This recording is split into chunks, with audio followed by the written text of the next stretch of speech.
quelle place pour la gouvernance dans le nouveau et dernier quinquennat du président Macky Sall?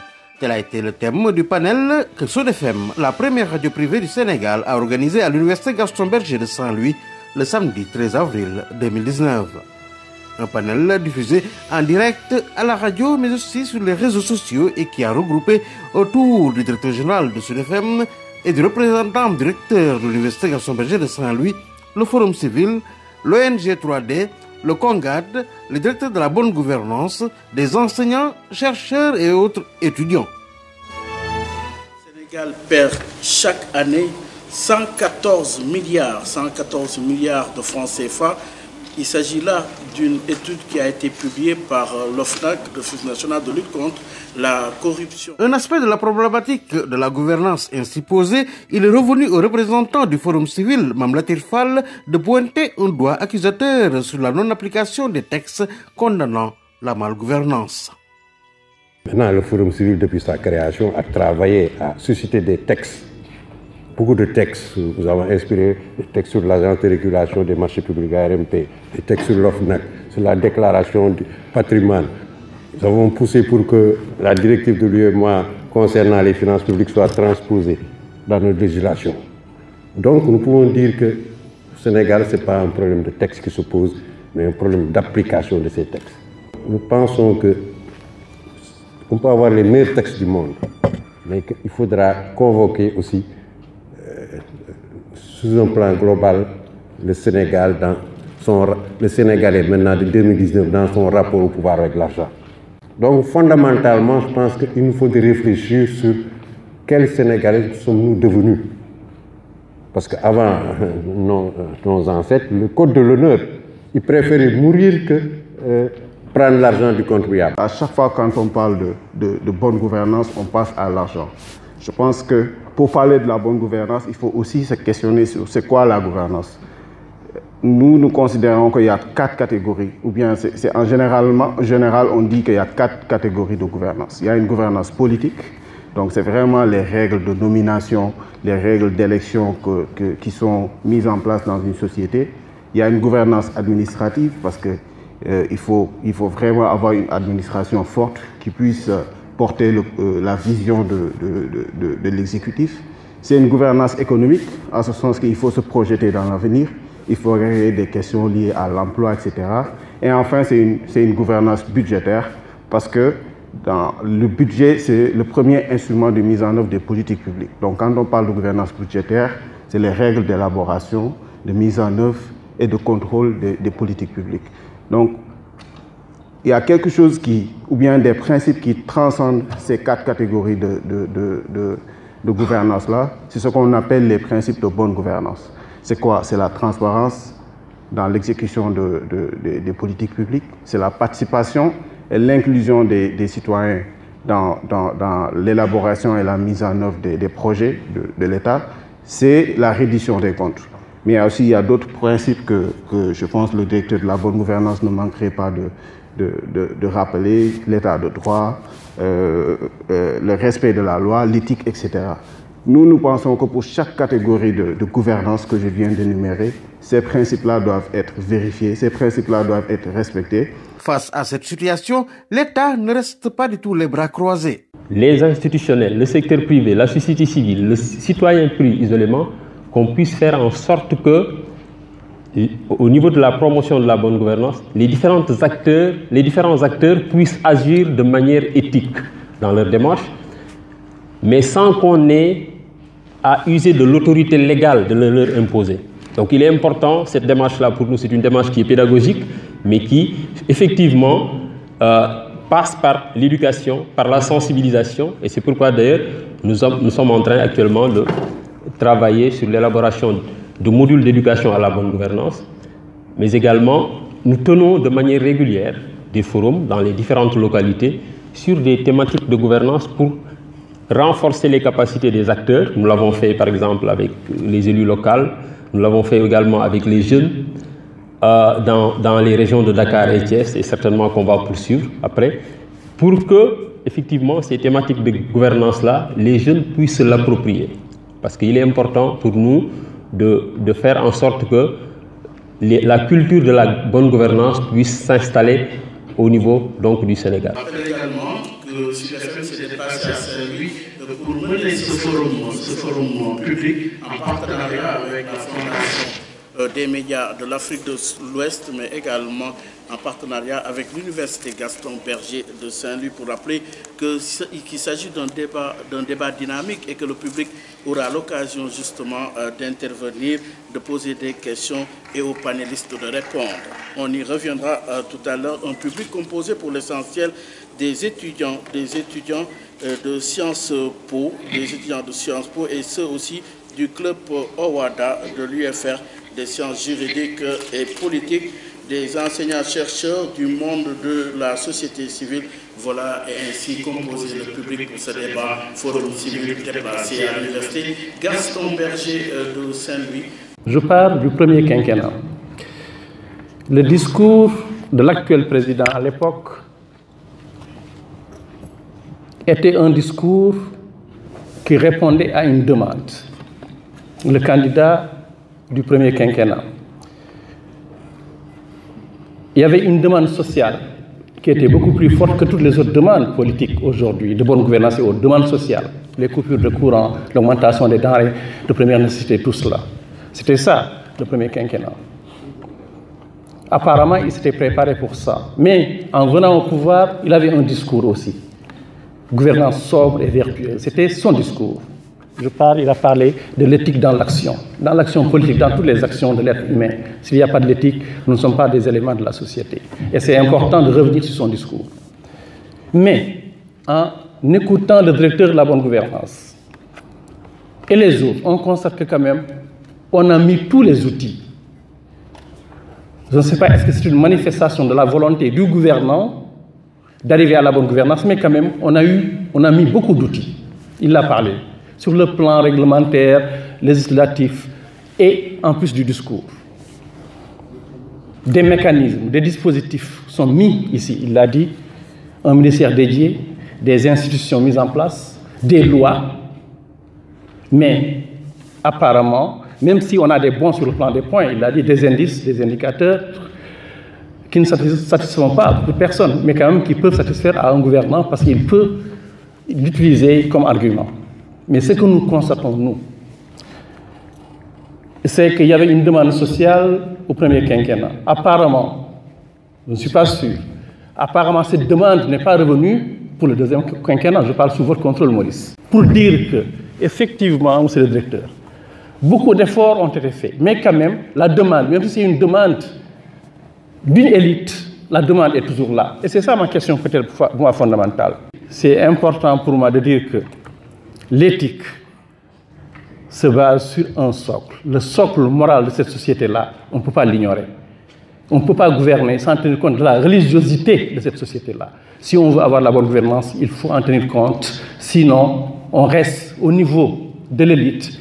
On va discuter entre nous, mais ça ne va pas descendre au niveau de la masse. Ça ne va pas se transformer en exigence sociale ou bien en demande sociale et ça ne va pas se réaliser. C'est ça ma conclusion. Les fonctionnaires ont demandé à ce que une étude soit faite sur le système de rémunération, qui est revenu depuis 2017, mais qui est toujours là et qui n'a pas été répondu. Et que cette demande a été toujours relancée. Mais effectivement, cette demande sociale ne reste pas toujours. Merci. Une deuxième question, rapidement. Tant qu'il n'y a pas de sanction, je pense que le problème de la bonne gouvernance ne peut pas être réglé. Le problème du Sénégal en particulier, c'est la corruption et on doit mettre fin à cette corruption. Je vous remercie. Le plus important, donc, c'est de voir comment nous pouvons, de manière progressive, améliorer l'état de la gouvernance. Mais la question de la détection de la corruption, elle est très importante, mais il y a des organes, des institutions de l'État qui sont habilitées et qui sont compétentes en la matière. Oui, il y a des institutions qui sont compétentes. Il y a des institutions aussi qui sont compétentes pour sanctionner. Mais en ce qui nous concerne, en tout cas, nous continuerons à travailler pour agir sur les comportements.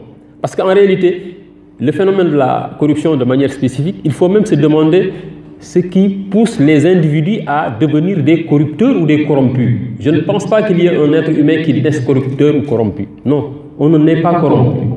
Mais pourquoi devient-on corrompu ou corrupteur? Par de perception, je veux dire, monsieur le spirituel de la bonne gouvernance a été aérien. Je veux dire que nous sommes au Sénégal.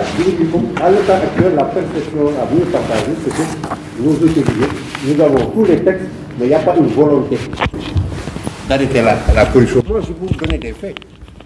Un ministre de la République a éconduit des magistrats de la Cour des comptes. Jusqu'à présent, ils siègent dans le gouvernement. Ça, c'est des faits. Il y a 3 semaines, nous étions dans le bassin arachidier avec nos sections qui seront pour voir, par exemple, au niveau des semences. Mais là-bas aussi, vous verrez que des pratiques de corruption qui font que les semences, c'est des gros producteurs. Nous avons demandé au gouvernement de publier la liste des bénéficiaires. Jusqu'à présent, nous n'avons rien du tout. Donc, nous préférons avoir des faits et la culture de la sanction. Parce que au Sénégal, tout le monde peut se rendre compte qu'on ne sanctionne pas. Des faits. L'une des failles qu'on a dans nos dispositifs législatifs, c'est le fait que la Constitution confine la participation citoyenne au niveau local. Au niveau national, il n'y a aucune opportunité de participation des citoyens dans ce qui se passe. Raison pour laquelle certains se disent que les choses ne bougent pas, les autres ne bougent pas, mais en réalité, ça ne peut pas bouger parce que la Constitution nous confine au niveau national. Donc au niveau local, c'est l'exécutif qui dicte les lois. Les citoyens n'ont pas un droit de regard, les citoyens ne peuvent pas participer. Et je pense pour nous projeter dans le prochain quinquennat, c'est bien de dénoncer, mais il faut aussi proposer. Je pense que c'est vraiment ça l'idée du panel. Il faut proposer, sortir avec des propositions concrètes qu'on croit. De ce fait, on aura, au sortir de ce débat-là, quelque chose qu'on va mettre sur la table. Yuri Sall, pour une réponse à un étudiant qui a posé une question. Donc il a la réponse à l'exil. Oui, c'était par rapport à la demande sociale. Je dis qu'il faut quand même toute conscience que vous faites d'étudier les thèmes des campagnes passées.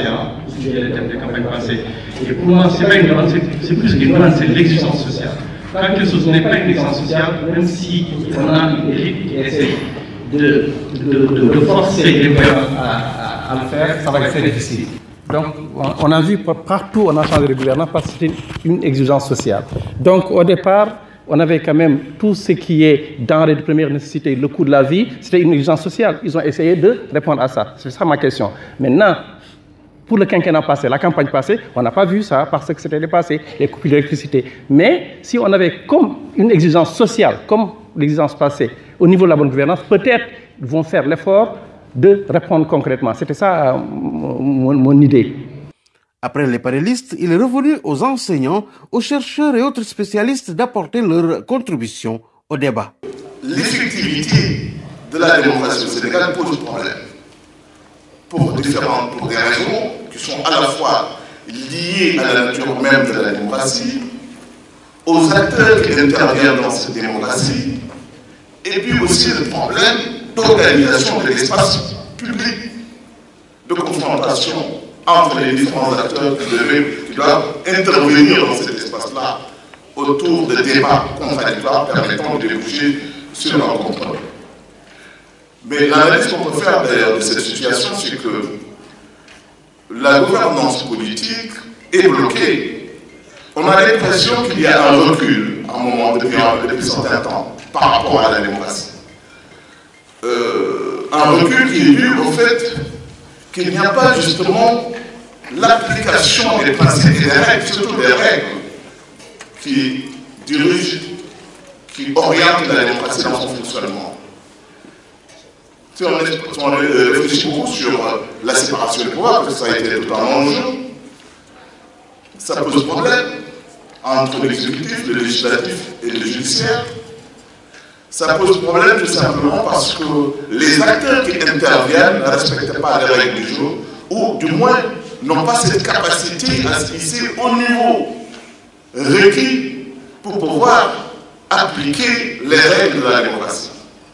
Et donc on a là un problème, vous l'avez souligné M. Baye tout à l'heure, l'absence de concertation, de dialogue entre la majorité et l'opposition. Il n'y a pas un espace de concertation, un compromis, pour la simple raison que cette démocratie est bloquée. On peut dire que cette démocratie est bloquée. Parce qu'il n'y a pas d'espace permettant des échanges fructueux sur les sites même du pouvoir, pour pouvoir permettre à l'ensemble des acteurs de jouer leur rôle, leur partition pour l'ancrage de la démocratie et son fonctionnement. Je vais faire quelques propositions pour essayer de voir pour les 5 ans à venir, donc pour le prochain et pour l'actuel et dernier quinquennat, on l'espère, quelles peuvent être des pistes de solutions qu'on pourrait proposer pour rationaliser durablement notre système de gouvernance. Je considère qu'il faudrait 3 ruptures principalement. Il faudrait que le régime opère 3 ruptures pour aller vers une gouvernance politique institutionnelle beaucoup plus rationnelle. La première rupture qu'il faut opérer, à mon avis, c'est de rompre définitivement avec cette boulimie réformiste qui caractérise la gouvernance du président Macky Sall. Boulimie réformiste, parce que récemment, en 2016, il y a eu un référendum avec pas moins de 15 points de réforme inscrits dans ce référendum-là. On a demandé aux Sénégalais de se prononcer et 2 ans après, le conseil juridique du président de la République a sorti un ouvrage où il dit que les réformes de 2016 sont des réformes records. Entre 2018 et 2019, qu'est-ce qui s'est passé pour qu'on opère encore une nouvelle réforme qui change substantiellement la nature du régime politique? À mon avis, il y a clairement une boulimie réformiste qui s'explique. Je peux avancer 2 hypothèses pour expliquer ça. La première hypothèse, c'est qu'on est dans une logique de calcul politicien. La deuxième hypothèse, c'est qu'il y a un agenda international qui ne dit pas son nom et qu'on cherche à dérouler dans ce pays-là.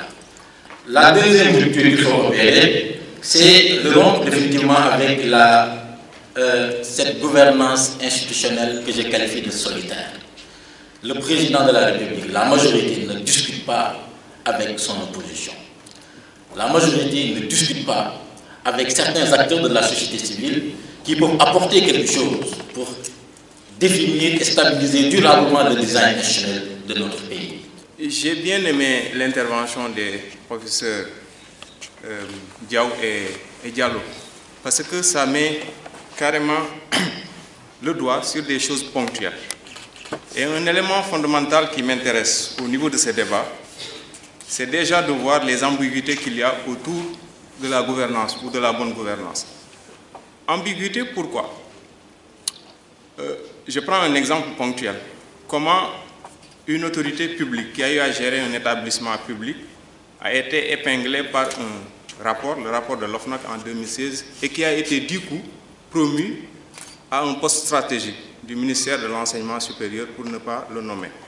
La question que je me pose, parce qu'on est là en face d'étudiants, on est en train d'accompagner dans le processus d'apprentissage, auquel cas on essaie qu'ils aient un comportement responsable et éthique.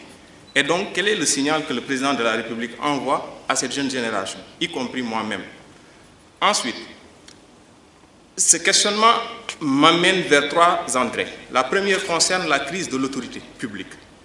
La deuxième concerne les règles de sanction.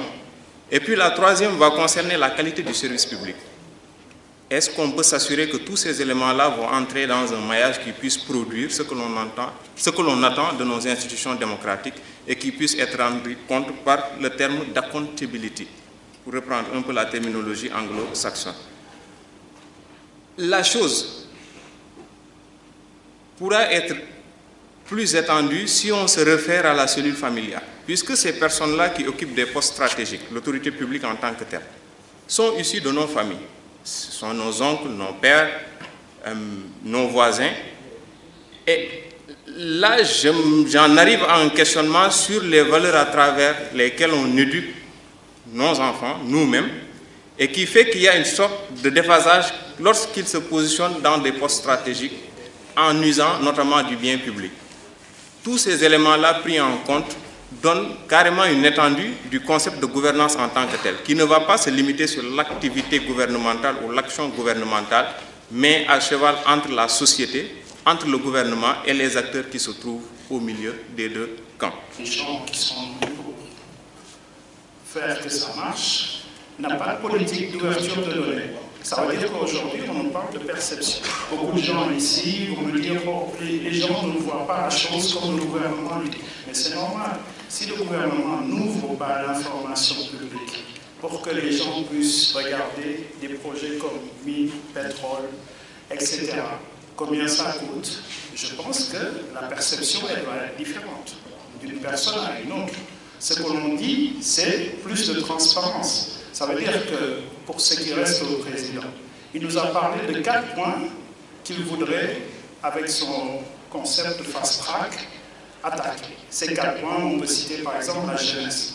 Par exemple, le président a lancé, il y a l'année dernière, l'ADR, la direction de l'entrepreneuriat rapide. Pourquoi l'importance de l'ouverture des données? Si vous allez sur le site de l'ADR, vous allez trouver beaucoup de choses, mais on ne vous dira pas qui sont les gens qui ont été financés. Par exemple, les premières personnes qui ont reçu un financement, ou les jeunes, ou les start-upers, il n'y a pas de liste de noms, ni de projets, ni d'entreprises, ni de secteur d'activité, ni de montant. Ça veut dire zéro. On ne peut même pas savoir, ici, dans la région de Saint-Louis, combien de start-up ont pu bénéficier. Est-ce que ce traitement est équitable? Je peux énumérer d'autres et d'autres choses, mais pour moi, parler de bonne gouvernance et ne pas nous parler d'ouverture des données en anglais de l'open data, c'est une farce. Je pourrais le dire comme ça. Je vous remercie. Merci beaucoup, Mamadou. Je pense que c'est également très intéressant parce que ouvrir le débat à open, je pense que c'est également une manière de gérer la loi 22-2012 du 27 décembre 2012 portant transparence dans la gestion des finances publiques. En son article 6, alinéa 4 et alinéa 6 dispose que les institutions doivent publier leurs états financiers. C'est-à-dire que la présidence, l'Assemblée nationale doit publier comment l'argent du contribuable a été utilisé. Nous travaillons sur un projet de transparence parlementaire. Dans ce projet, il y a un volet extrêmement important de transparence budgétaire de l'Assemblée nationale. Aucune information sur les milliards mis à la disposition de l'Assemblée nationale n'est donnée. L'Assemblée nationale, en 2017, a eu un budget de 15 milliards. En 2016, l'Assemblée a un budget de 14 milliards. Aucune information n'est donnée aux citoyens sénégalais sur comment ces milliards sont utilisés.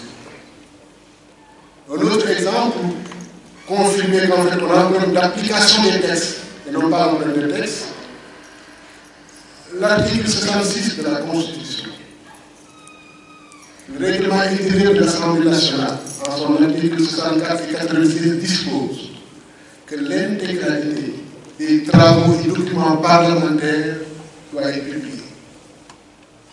L'Assemblée ne publie rien du tout. La preuve, la dernière loi qui a été votée par l'Assemblée nationale, le code pétrolier, vous pouvez le voir nulle part. Avant cette loi, c'est la loi de finances qui a été votée. Avant ça, c'est le code des communications. Avant ça, c'était le code forestier. Aujourd'hui, un citoyen n'a aucun moyen pour accéder à cette information. Le minimum dans une démocratie, avoir accès qui sont votés au nom du peuple sénégalais. Il y a un véritable problème d'accès à l'information dans ce pays. Pour dire donc, on n'a pas un problème de texte, mais un problème d'application du texte.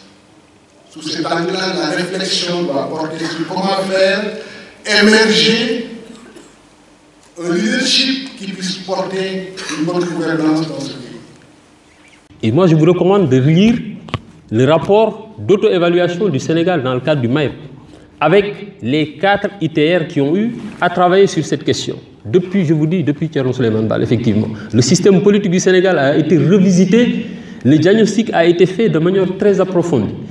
Le même travail a été fait en ce qui concerne la gouvernance d'entreprise. Le même travail a été fait en ce qui concerne la gouvernance socio-économique, la gouvernance économique et le développement socio-économique. Et c'est effectivement, nous avons eu à croiser les rapports issus de ces instituts techniques de recherche avec les 14 consultations citoyennes que nous avons effectuées dans les 14 régions du Sénégal. Et c'est sur la base de ce rapport que 18 experts africains, il n'y avait pas un Sénégalais parmi eux, sont venus au Sénégal, ils ont fait les 10 régions du Sénégal, ils ont rencontré des acteurs politiques du pouvoir comme de l'opposition, ils ont rencontré des Sénégalais, il y a 10 consultations citoyennes qu'ils ont tenues eux, avec un minimum de 100 participants par région et représentant les différents segments de la vie socio-économique. Pour nous, c'était important. Ça veut dire, ça, tout cela, je le dis pour dire tout simplement que... Et cette commission d'évaluation a produit un rapport. Aujourd'hui, le rapport d'évaluation du Sénégal est disponible, qui est différent du rapport d'auto-évaluation. Mais je vous dis, le rapport d'auto-évaluation, avec les rapports, avec les travaux des ITER, vraiment, c'est une mine d'informations. Moi, j'ai appris énormément de choses sur le Sénégal, beaucoup de choses que j'ignorais. Et ce rapport d'évaluation a été présenté en janvier 2017 par le président de la République à Addis Abeba. Parce que ce qui se passe là-bas, c'est quoi? C'est que vous venez, il y a le chef des panélistes, donc le panéliste en chef qui vient présenter le rapport pays et qui pointe du doigt les manquements et insuffisances de la gouvernance au Sénégal, quel que soit le pays. Et en face, vous avez les chefs d'État qui vous interpellent sur l'état de cette gouvernance et vous défendez bien sûr ce rapport-là. Et pour nous, ça c'était important parce que ça c'est une démarche tout à fait volontaire. On ne contraint aucun pays à se soumettre à cet exercice-là. Je voudrais donc pour ma part articuler mon intervention sur 3 idées interconnectées, c'est-à-dire le fond, la forme et l'au-delà du fond et de la forme. La forme, c'est d'abord les règles du jeu, c'est-à-dire être d'accord sur les désaccords, et cela nécessite une discussion, une négociation sur les règles du jeu pour les routiniser, les stabiliser et les institutionnaliser afin d'aboutir vers le fond, c'est-à-dire de mettre la relation entre la démocratie formelle et la démocratie substantielle, c'est-à-dire la capacité à prendre en charge effectivement les préoccupations du peuple et non pas être dans cette logique où la forme également vise à instrumentaliser, à manipuler les esprits pour donner l'impression qu'on avance alors que rien ne bouge. Et c'est ce dont parlait mon collègue Moussa Diaw à propos de la Mauritanie et du Burkina Faso, présentés dans des rapports comme étant les meilleures démocraties, alors que dans la réalité, il n'en est rien. C'est toujours cette même logique d'imposture des mots et des chiffres en économie. On nous parle de taux de croissance qui ne sont pas reflétés dans le vécu quotidien des Sénégalais. Et bien également, il faut remettre la problématique de la gouvernance qui a fait qu'au Sénégal, depuis 1960, on a du mal à gérer effectivement les préoccupations des populations par rapport à des questions d'emploi, par rapport à des questions d'investissement, par rapport à des questions relatives à la qualité des services publics et non pas être seulement dans une dynamique, dans une logique quantitativiste et matérialiste du bilan. Et je crois que cela nous amène à l'au-delà du fond et de la forme, c'est-à-dire les dimensions éthiques, parce que si on ne replace pas l'action politique dans une perspective éthique, une perspective où ceux qui sont élus ne sont pas des seigneurs, mais des serviteurs, et qu'ils font don de leur personne, de leur temps et de leurs moyens pour la promotion de la collectivité. Le fond, c'est-à-dire la démocratie substantielle, la prise en charge des préoccupations essentielles, conditionnée par la forme, c'est-à-dire les institutions et les normes viables et effectives qui tendent vers cette fin. Mais vous le savez effectivement que le droit est sous-tendu par la morale qui le fonde et le vivifie, et donc l'au-delà du fond de la forme, c'est-à-dire l'éthique. Voilà. Je vous remercie infiniment. Merci beaucoup. Je vous demande de l'applaudir fortement. Donc, pour conclure, c'est vrai qu'on ne peut pas épuiser ce débat. Nous restons ouverts pour rappeler le thème qui nous a réunis cet après-midi. Après 59 ans d'indépendance, quelle place pour la gouvernance dans le deuxième et dernier quinquennat du président Macky Sall? Merci d'abord au recteur de l'Université Gaston Berger de Saint-Louis. Merci aux différents panélistes, parmi lesquels on peut citer justement Mamadou Yuri Sall qui représente le Congat. Également, Cheikh Fall Mbaye qui est le directeur de la bonne gouvernance, mais Mam Latif Fall qui représente le Forum civil et Mohamed Mbaye qui représente l'ONG 3D. D'abord et avant de terminer, nos remerciements à notre partenaire. Il s'agit de la Fondation Média de l'Afrique de l'Ouest, représentée ici par sa coordonnatrice Sophie. Sophie, merci beaucoup et vraiment soyez notre intermédiaire auprès de la Fondation pour cette magnifique rencontre d'aujourd'hui qui nous a permis de discuter sur une thématique de l'heure, une thématique aussi importante. Merci à l'équipe de Sud FM, à la direction, aux autorités de la radio Sud FM qui nous ont aidés justement à venir participer à cette rencontre d'aujourd'hui. Eh bien, l'ignorance et non la connaissance qui dresse les hommes les uns contre les autres, surtout en ce lieu de savoir qu'est l'Université Gaston Berger. Merci aux uns et aux autres, merci à tous et certainement on aura d'autres occasions pour approfondir et rester aux côtés des préoccupations des citoyens. À vous le studio, je vais vous parler de la rédaction centrale. Merci à tous. Une première de Sud FM Sen Radio réussie en attendant d'autres challenges.